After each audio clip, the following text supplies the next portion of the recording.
My name is Bradley Hill. I'm 22 years old and I'm a black belt under Braulio Estima. One of my main challenges would be to get sparring partners that will challenge me well enough for the competition to prepare me so that I'm sharp on the day of the tournament.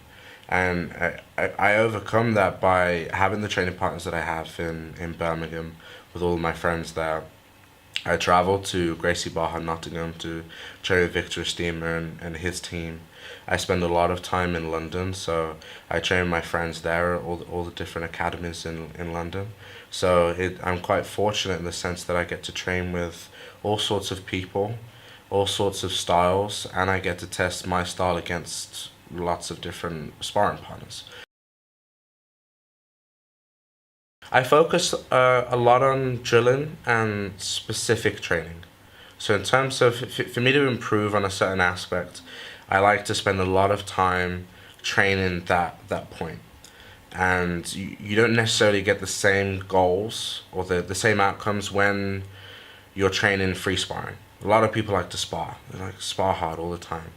But if you can't get in that specific position, then there's no practice of that with resistance. So for the training camp, I try to have my mindset ready for the competition. So I would say possibly the last 2 weeks before the tournament, I start to develop a mindset that I will only use certain techniques. So I start to use my A game, and I won't allow anything. It's pretty much kill or be killed. And because I have to have that mentality going into the tournament. I've been to competitions before where I've been a little bit relaxed, and it develops from your training. So before I train, and I wouldn't have so much of an ego. I'd let people pass, let people sweep because I feel like I'm flowing with the position and I'm learning myself. But at some point, you need to close your mind from the learning and just practice everything that you have. Sharpen the tools that you currently have, fix them to whatever game plan you're going to be using at the tournament, and then really go for it when you get to the competition. So it completely depends on who I'm going to be competing against, the rule set again. But I try to give myself a game plan for each training partner, and I make sure I hit those goals. So if I wanna pass a certain way, or I wanna finish with this submission every single time, and that's my goal going into a lot of my spars for at least the last 2 weeks before I go to competition. My game. I don't know. I find myself to be quite dynamic, and I've developed sort of an all-rounded game now. I find before I was pretty much just a guard player. That I had a few sort of submissions. I have my omoplata, I have the foot locks and the leg locks. But I'm starting to develop much more in terms of my guard passing. And when it gets to competition, I do like the lights and the show and putting on a performance for the spectators. So I will go for my flashy techniques, my guard pulls into omoplatas and my cartwheels and triangles and all these crazy things. So I think I have an exciting style, but also at the same time something that gets the job done when I need to. I think competition develops it. Like you can't go through the belts with being just having one game, unless you're amazing at that game. If you're a Meow brother and you have a burn bowler, then you can go through every single belt all the way through. But at some point, you're gonna get caught. Like if I'm an amazing guard player and someone pulls guard on me before I do, that's my life ruined. That's the competition over. And that's I started to get a little bit scared to get on top of people. Like a blue belt, I would pull to the guard, I would get my sweep, but reluctantly come to the top, and then probably sweep myself so I could try and find a submission from the bottom. And it's just not good for your frame of mind going into a tournament, knowing that you're not confident in a certain position. So I think it was between brown belt where I started to really add some passing styles into my game, And then I started to develop a confidence in almost every position. My 50-50 style, this started when, pretty much when I was a juvenile. So I learned footlocks, straight footlocks from the instructor at the time at our academy called Norby. So Norby taught me a lot of my footlocks from the 50-50 and all of those positions. And I got a lot of success with them in training. And then the more success you get in training, the more confident you get with the position. And I took it to the tournament to use the style.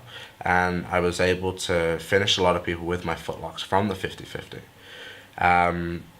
So pretty much in terms of developing it, I study a lot. I watch a lot of technique. I watch a lot of footage for how people use the 50-50. So I watched Ryan Hall and I watched Rafael Mendez and the grips that they would take in the 50-50 position. And then each time I'd see something new, I would add it into the game, add something else, and then use that in training, use that in competition.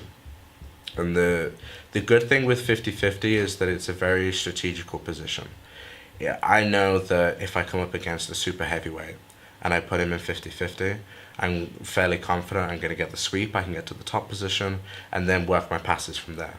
The 50-50 can sometimes be a whole different game within itself, because I can sweep, I can pass, and I can submit all within this one position that my partner might not have a clue about.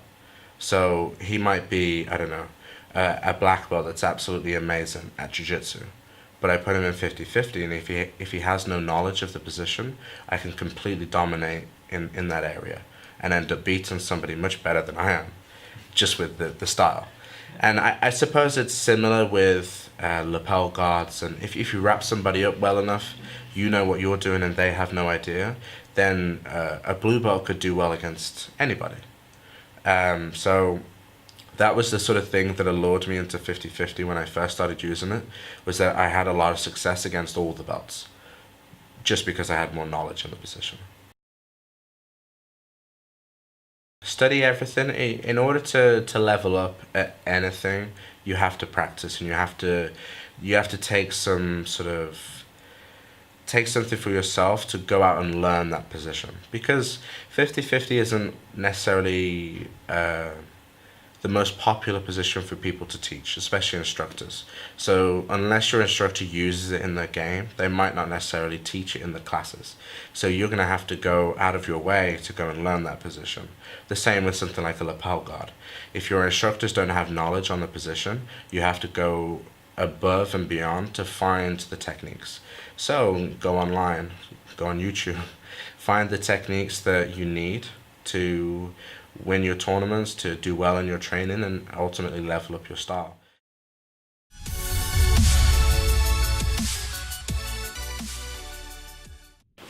How do you call that? I don't actually know. Everyone make it up. Spiral pass. Spin out. I don't know. Alright guys, I'm going to show you a technique from the 50-50. It's one of the passes that I've been using a lot in competition. It surprises people very nicely, so let's get straight into it. So, I'm into the 50-50 position.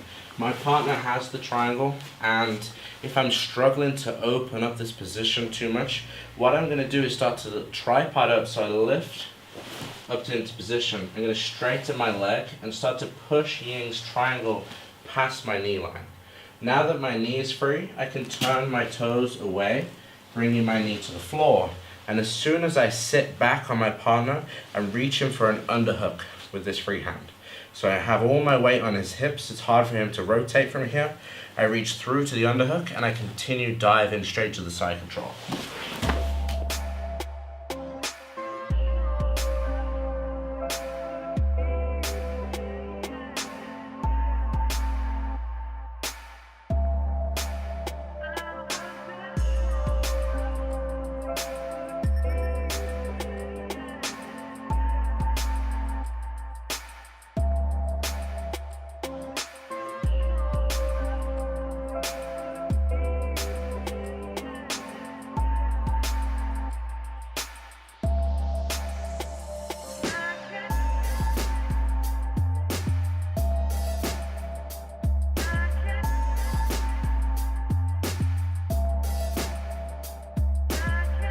Alright, let's go for technique number 2. We're going to show you guys how to hit the back take from the 50-50 position.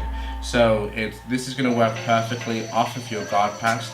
So if I'm looking to get the back mount straight away, instead of going to the guard pass, we're going to use this technique instead. So I'm starting in the 50-50 position again. I repeat the same style, so I start to come up towards the top. As I'm bringing his leg down, I'm going to back step again, but this time using my outside leg to step straight past Ying's hip. So instead of bringing my arm in, I bring my leg inside. Here.